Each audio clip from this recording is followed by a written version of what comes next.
ថ្ងៃ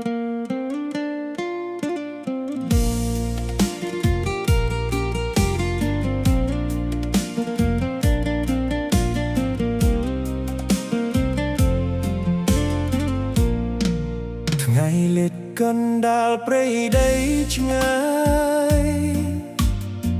ខ្យល់បក់ស្ងាត់ចិត្តកាន់តែស្រងេស្រណៅស្លៀកឯកសន្តានការពារសន្តិភាព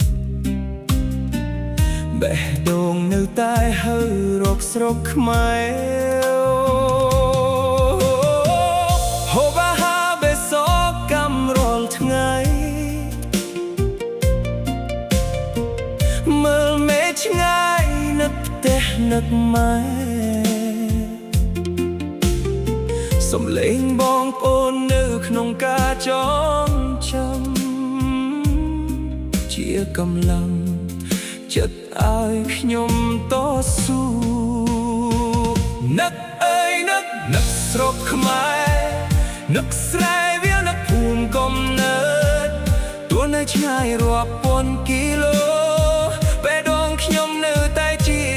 បោះខ្មែរយុគក្នុងព្រៃកាយរះពេញមេឃខ្ញុំអធិស្ឋានឲ្យគ្រប់គ្នាសុខសាន្តខៃបេសកកម្មចប់ដោយសុវត្ថិភាពខ្ញុំនឹងវិលត្រឡប់អបដីកំណើតវិញពេលយំយប់ស្ដាប់សំឡេងខ្យល់ព្រៃចិត្តនឹកដល់សំឡេងក្មេងស្មីនៅភូមិនឹកមកហូបផ្ទះនឹកក្លិនអង្ករថ្មីនឹកទឹកដីដែលចិញ្ចឹមជីវិតខ្ញុំទោះភ្លឺលំបាកប៉ុណ្ណាក៏ដោយខ្ញុំមិនបោះបង់គិតអីសោះទេសង្ឃឹមថ្ងៃមួយបានវិលទៅផ្ទះជួបអ្នកដែលរងចាំដោយស្នាមញញឹម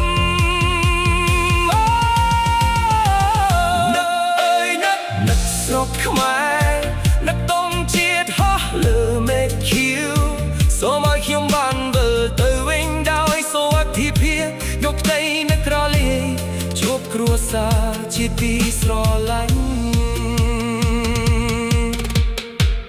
ពីដីឆ្ងាយយ៉ាចិត្តមកខ្មែរពួកខ្លួននៅឆ្ងាយបេះដូង